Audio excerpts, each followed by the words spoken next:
संतोष यादव जी, पूर्व deputy speaker Haryana की, वो फोन लाइन से जुड़ गए हैं। संतोष यादव जी, बहुत बहुत स्वागत है आपका न्यूज़ 18 पर। जी धन्यवाद मैडम।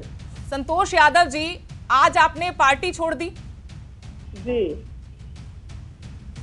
क्या टिकट नहीं मिला? आपको इसी बात की नाराजगी थी? क्योंकि कुछ दिन पहले आप कहती राजशाही नहीं चलेगी प्रदेश में, अटेली सीट को नाराजगी थी, कोसली सीट को नाराजगी थी, आप नारनौल से उम्मीद कर रही थी, वो उम्मीद भी आज आपकी टूट गई। जी। कुछ कहना चाहेंगे आप? मैडम मैं ये कहना चाहूंगी कि मैं जमीनी कार्य करता हूँ, लोगों में रहती हूँ, उनका मान और सम्मान रखती हूँ। मैं कभी चुनाव हारे हैं तो कभी 300 वोटों से, कभी 700 वोट से, जीता है तो 50,000 वोटों से चुनाव जीतने का कार्य किया। और पिछली बार मैंने जनता में इतना कार्य किया है, लोगों में, मैं घर घर, मेरा परिवार है अटेली जी, मेरी टिकट काट दी, बिना किसी कसूर काट दी। मैंने उसको स्वीकार किया और उस समय मुख्यमंत्री माननीय खट्टर जी ने कहा कि आपको चुनाव नहीं लड़ना है। मैंने चुनाव नहीं लड़ा और मैं पार्टी की सेवा करती रही, महिला मोर्चा के प्रभारी के रूप में, उपाध्यक्ष के रूप में मैं लगातार कार्य किया और जनता में रही। अब जमीन मेरी इतनी तैयार थी, पीछे किसी को बैठा दिया, अब तैयार जमीन पर जी मेरे को एक साइड में कर दिया। मेरा केवल मैंने बताया हुआ है कि मैं कोई मेरे चेयरमैन वगैरह के लिए और किसी के लिए मैं नहीं हूँ। मेरा तो केवल चुनावी राजनीति, वो भी लोगों की राजनीति है।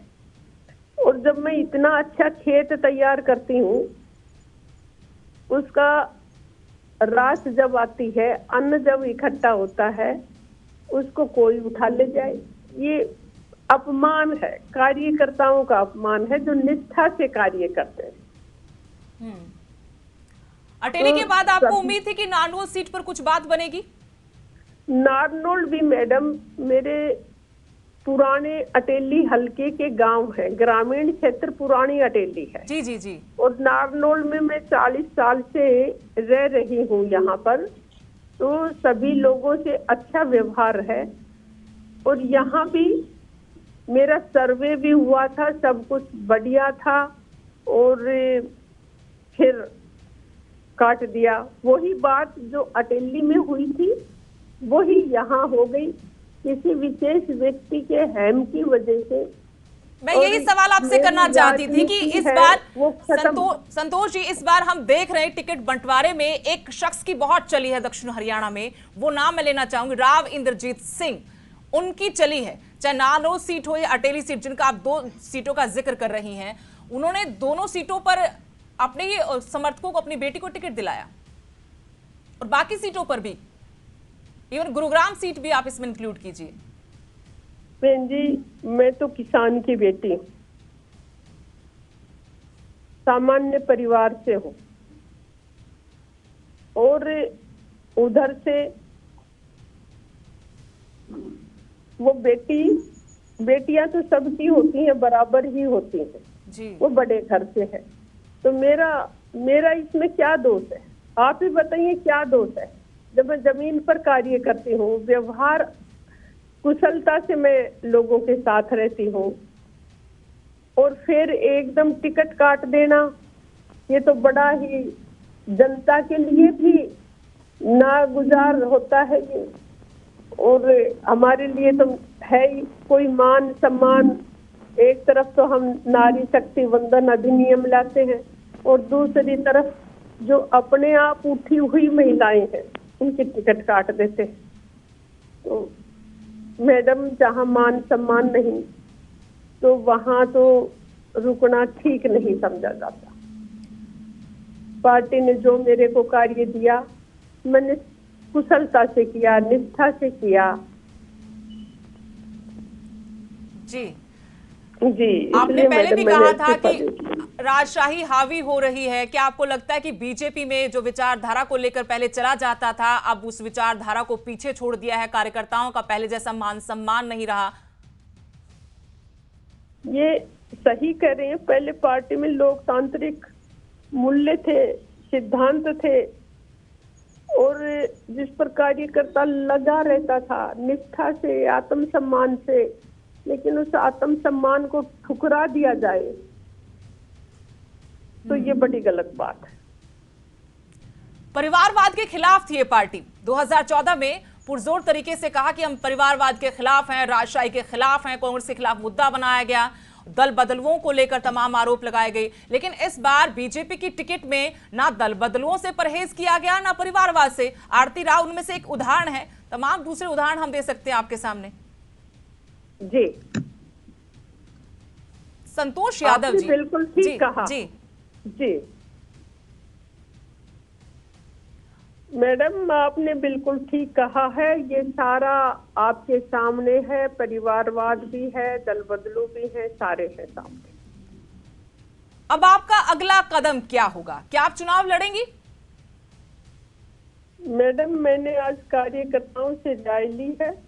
सुबह भी कार्यकर्ता आएंगे और उसके अनुसार मैं कार्य करूंगी।